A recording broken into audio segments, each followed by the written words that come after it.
Hello and welcome to today's podcast. My name is Ross and I'm an immigration lawyer based in Sydney. First and foremost, thank you very much for tuning in. I hope that you find this podcast useful. There's a lot of information that we're going to discuss today, specifically focusing around the state nomination allocations. I know there's been a bit of a concern about the numbers and the allocations that are available for 2023-24 financial year. But in having said that, in light of the announcements regarding the 408 visa in the pandemic stream being abolished or phased out slowly, I do want to talk about that as well in terms of how do you manage staying in Australia during the time when you are potentially applying for a state migration program. It's very exciting to bring this podcast to life. It has been a project that has been going on in the background for quite some time. We will be bringing out weekly episodes focusing on immigration issues, immigration trends, and anything else that you might find useful. Therefore, if you do have any comments, any feedback, you're more than welcome to post it on our blog, crystalpress.com.au. And if you have any questions, you are able to send me an email, ross@crystalmigration.net, so that we can feature your questions in our subsequent episodes. Relax, sit back, and enjoy the podcast. Another great question gets asked is, well, what is the difference between the permanent migration planning levels and also net migration figures? So when we look at the net migration figures, the forecast for 2023 and 24 financial year sits at around 315,000. Now that's a different number to the planning levels of 190,000. So where does that difference lie? Well, the net overseas migration figures take into account all of the migration programs that are delivered by the Australian government. So this includes your working holiday makers, this includes your students, and also your temporary work visas such as temporary skill shortage visa and training visas. The size of the permanent migration program has not increased and is not driving the forecasted increase in or the decrease in the net overseas migration program. The migration program only has a partial impact on the net overseas migration program in the near term. Around 60% under the program are granted to migrants who are already in Australia and in the community, residing in established households at the time of the visa grant. This minimises the permanent migration program in the end, also the program's near-term impact on housing, infrastructure and services. So essentially, when you look at the net overseas migration program, it doesn't mean that there will be 315,000 people coming from overseas. What it means is that there will be a certain number of visas granted to both temporary and also permanent migrants. And the majority of those migrants are already in Australia. So it is important to distinguish that factor. And as I've mentioned before, a lot of it has to do with the housing, a lot of it has to do with infrastructure, and also the services that all of us enjoy and all of us rely upon. Now let's talk about the Subclass 188 Business Innovation and Investment Program. As you may be aware, the Business Innovation and Investment Program, or as it is known as BIP, has decreased in this particular financial year. Now, specifically, the number of places available to this program was reduced from 5,000 visas to just 1,900 visas for the current financial year. And if you look at the percentage-wise, that's around a 62% reduction. Now, around Australia, no states have allocated any places towards the BIP program. Does that mean that there will be no 188 grants in this financial year? That's not the case because the allocation numbers and the planning levels are different. So therefore, the reason why there's no further allocations towards the BIP program is because there are currently enough applications on hand with the Department of Home Affairs to fulfill the 1,900 planning level for this particular program. The government has made an announcement or clarified why the program has decreased. In its release, it stated that reducing planning level for BIP will ensure that the current permanent migration program has a greater focus on addressing immediate workforce shortages while still providing visa places to those businesses and investor programs who can best contribute to Australia's economic growth, and also your entrepreneur migrants whose innovations can increase productivity of the Australian businesses. So therefore, it does demonstrate that there is still a massive shift towards skilled migration and also employer nomination. So there will be 188 visa applications granted. It's just it won't be possible for the states to issue any more invitations under the current program. Now, once again, this may change. We saw that happen last year when the government has lifted the cap of the number of skilled places in October and once again in December last year. So it's possible that we may get an allocation later in the program year. Remember, this is planning levels. It doesn't mean that the maximum quota of 190,000 can't be exceeded. Now, a couple of states have already released their state nomination requirements, and one of those states include South Australia. South Australia, just like with the previous financial year, has kept the 5 streams. The first stream that's available is the South Australian graduate. So if you are if your client is a South Australian graduate, meaning an international graduate who studied in South Australia, they may be eligible for a state nomination as a skilled migrant.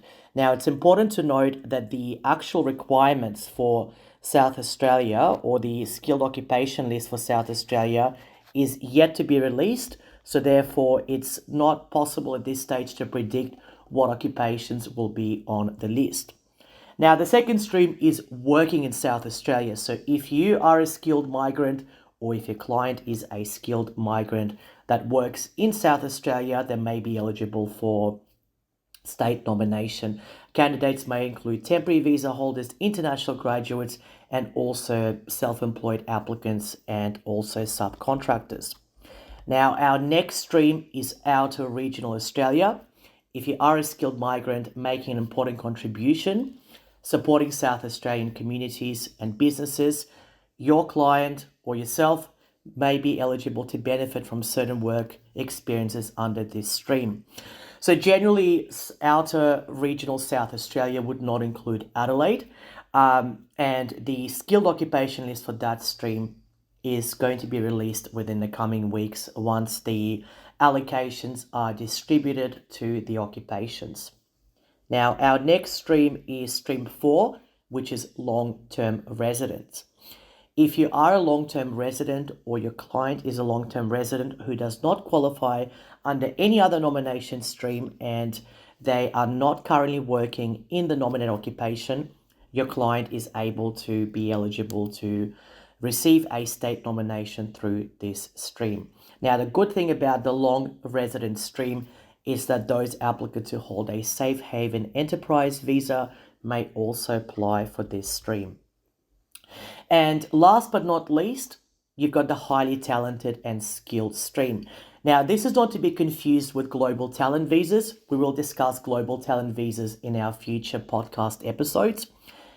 This looks at highly skilled migrants who contribute to innovation and support in South Australia. Now, the registration process is similar to the other 4 streams, and candidates may include skilled migrants that live in South Australia as well as other states and territories, and also offshore.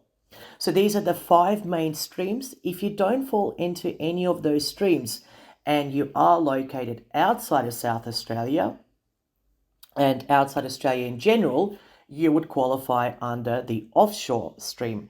Now, the offshore stream works a little bit differently because you don't lodge a nomination with the South Australian government. You lodge what's called a registration of interest. And the registration of interest requires the applicant to submit an application with the South Australian government, and during each invitation round, a certain number of applicants, depending on how many places are available, would be selected to apply under this stream. Now, let's move on to our next topic, and that is the 2023-2024 migration program. As you're probably aware, the current migration program level is set at 190,000. And if you look at the structure, around 72% of the program is allocated towards skilled migration. So skilled migration broadly falls within two categories, and that is your independent skilled migration and employer-sponsored migration. Now, the forecast is almost similar to the previous financial year, and the reason why there is a 70-30 split between family migration and skilled migration is because Australia is aiming towards bringing in skilled workers, and the migration definition of a skilled worker is someone who's under the age of 45 and someone who has their occupation on the skilled occupation list. Now, the permanent migration program does help to address the challenges of an aging population in Australia. We do have more individuals retiring at a later age, and we also have a situation where the workforce isn't being populated as quickly as it could. So therefore, there are more people retiring and less people entering into the workforce, which in a long term will of course pose challenges. So when we look at the migration program, it does sound quite good in terms of having 70% of that 190,000 going towards skilled migration. But when you look at the allocation numbers for each state and territory, the numbers look a little bit dim. What I wanted to do in this segment is to explain the difference between the planning level and allocation levels. Now, if you look at the allocation levels for each particular state, the states have been allocated quite a small number by comparison to last financial year for skilled migration, that is subclass 190 and subclass 491. So what is the difference between planning levels and allocation levels? Now, planning levels refer to the actual number of visas that can be granted for that particular financial year. So for example, if the government at the moment has, let's say, 30,190 visa applications on hold, and those visas are granted within this financial year, these visas would fall into the category of the planned migration levels for this financial year. Now, it's irrelevant whether the application was lodged this financial year or in the previous financial year. So what happens in this particular instance is when there is a backlog of visa applications, the states would have to reduce their allocation numbers, given that there is already a huge pipeline of applications lodged in the system. Therefore, it would make no sense to increase the allocation numbers because that would just add to the backlog. So the idea behind that is to, first and foremost, for the federal government to look at how many applications do we have on hand, and if the application is already lodged, well, given the current processing time, it is likely to be decided during this financial year. And that is a big factor in terms of determining what the allocation numbers should be for each state. So whilst the allocation numbers are low, the aim is to still get to 190,000 places for this financial year and have that 70-30 split. Now, is it possible for the government to increase the number of places available for this financial year? Absolutely. However, in having said that, it is not as simple as just naming a new figure in order to keep everyone happy. There are other considerations such as job market, housing availability, and also transport and infrastructure.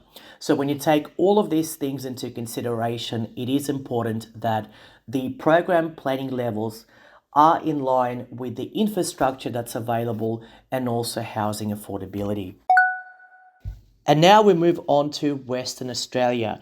Western Australia has released its 2023-24 eligibility requirements, and essentially at this stage we have two different streams. There is what's called the general stream, and the general stream is open to both onshore and offshore applicants and those applicants that reside in other states. Now, the graduate stream is a specific stream that's available to applicants who have studied either a university level qualification or a trades occupation in Western Australia.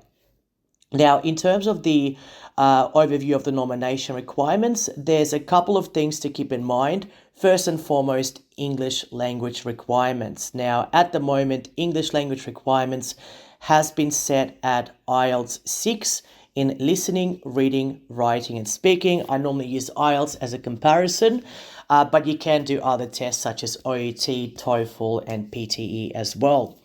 And also remember, and this applies to any other state nominations, when you do your skills select, make sure that there is a valid skills assessment in place and also that you do have a valid English language at the time that you lodge your expression of interest.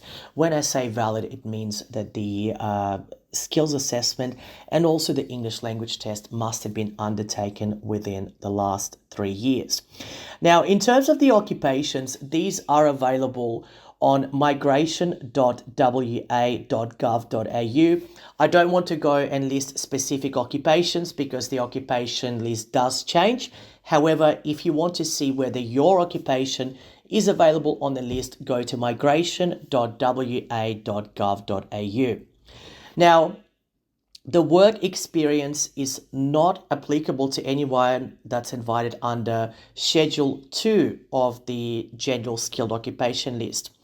For those who are invited under Schedule 1, they will be required to demonstrate work experience. And if you do have to demonstrate work experience, the work experience needs to be done over the period of the last 10 years. And you can only count work experience that has been gained after receiving your qualification in paid employment. And the minimum number of hours that need to be demonstrated is 20 hours per week. Now, a lot of questions that I get around work experience requirement is, what happens if I'm a sole trader or if I was a contractor? Can I demonstrate work experience? The answer is yes, you can, as long as you're able to provide sufficient documentation that evidences your work experience. So, for example, if you are a sole trader and you run your own business, you may choose to provide a statement outlining your duties. You will have to provide evidence that you have paid taxes in your home country or in Australia, and also invoices from suppliers that you were issuing, essentially demonstrating that there was ongoing work. If you're a contractor, similar situation would apply, evidence that you were performing work. And the definition of work under the migration regulations is any activity that would normally attract remuneration in Australia. Do check out the skilled occupation list. It has a variety of occupations ranging from managers to trades. And the good thing about Western Australia is that they are happy to consider applicants and rank them equally by comparison to those who are onshore and those who are offshore. And that is a change from last year where offshore applicants were prioritized. So again, that website is migration.wa.gov.au. Now, I'm going to talk about the Subclass 408 visa in the pandemic stream. Yesterday, the federal government has made an announcement that this visa, or the stream in this particular visa, is going to be phased out and the applications will be available up until February 2024. However, the immediate changes are going to be taking place on Saturday, the 2nd of September. Now, it's important to understand the purpose of the 408 visa. First and foremost, this visa, it is known as the COVID visa, but if you look at the actual structure of this particular visa, there are 10 streams available. And the 10th stream, which is the event stream, was then later turned into the COVID pandemic stream. Now, when COVID-19 first hit Australia, It has posed a number of logistical issues, the obvious one being unable to travel in and out of Australia unless there was a travel exemption in place.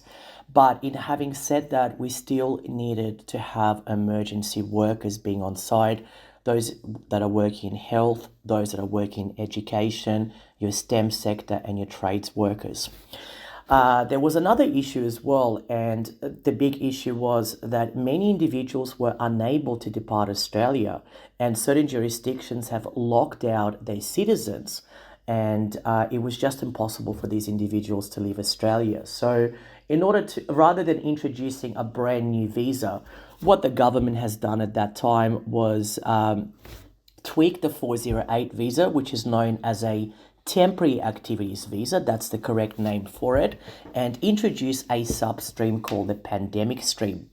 Now, initially it was designed to be a quick fix. No one sort of knew how long the pandemic was going to last, and it did work for quite a while.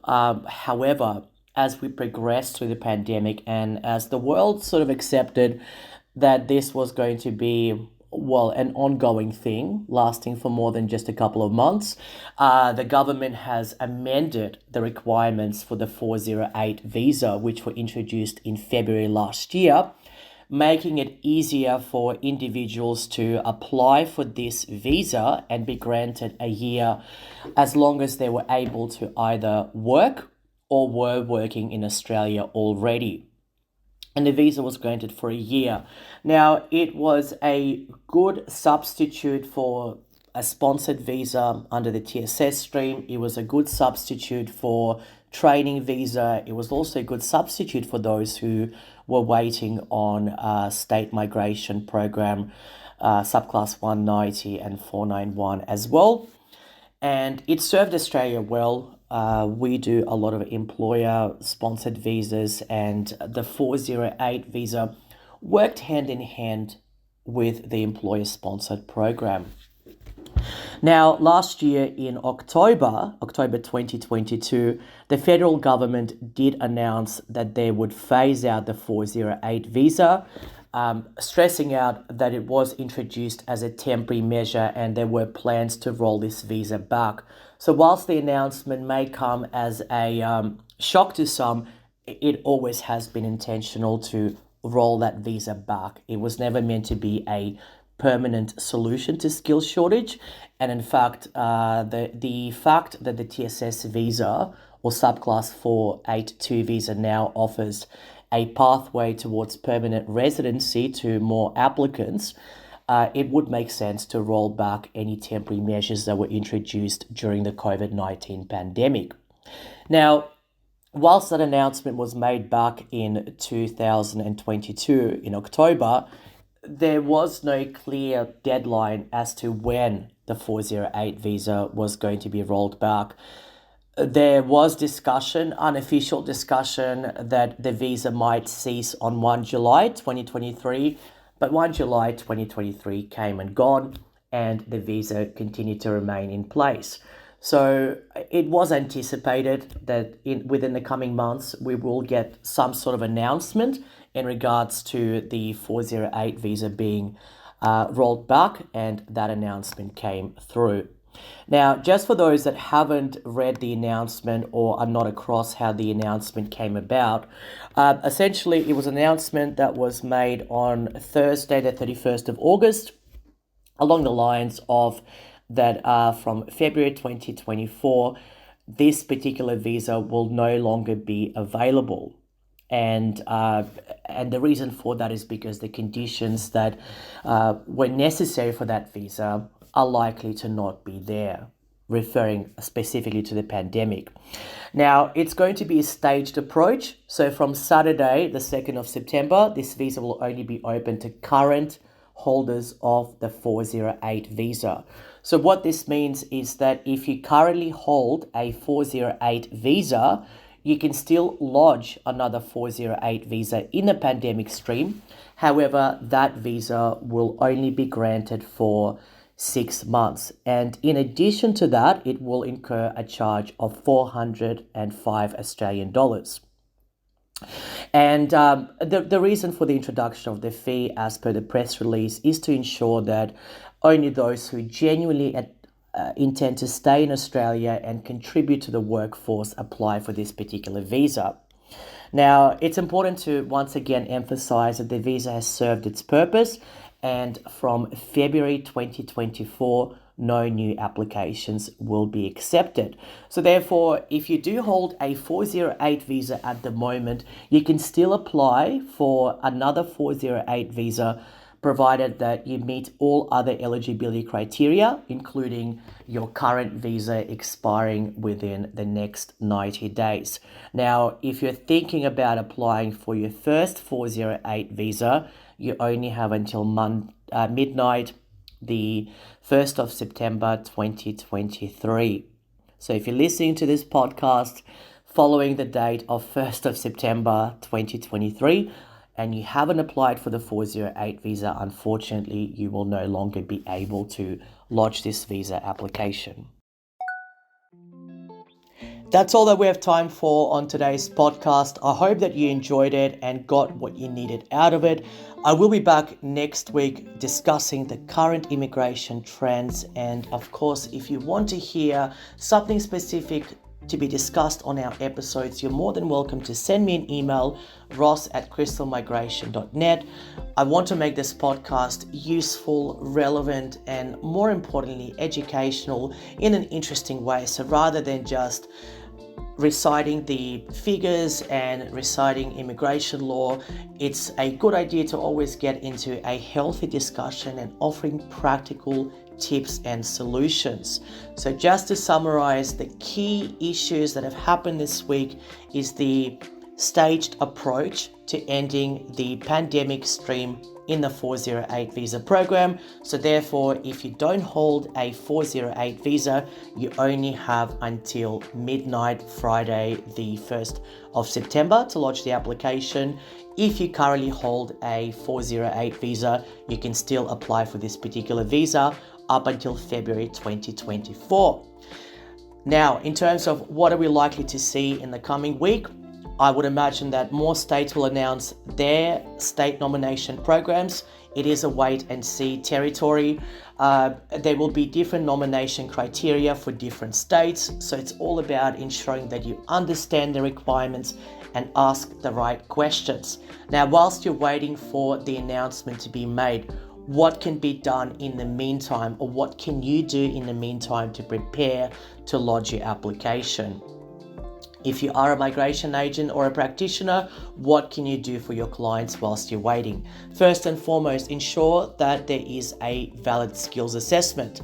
If there's no valid skills assessment, it doesn't matter what program you go under, you simply cannot lodge an application. Make sure that all of the documents are valid. So think about English language requirements.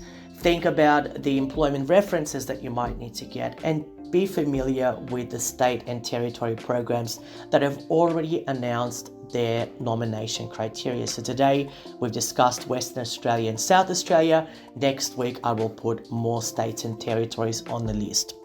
Thank you very much for your undivided attention. Have an awesome day ahead, and I look forward to having you tune in to our podcast the following week. And please do subscribe to get latest notifications in your inbox as it breaks.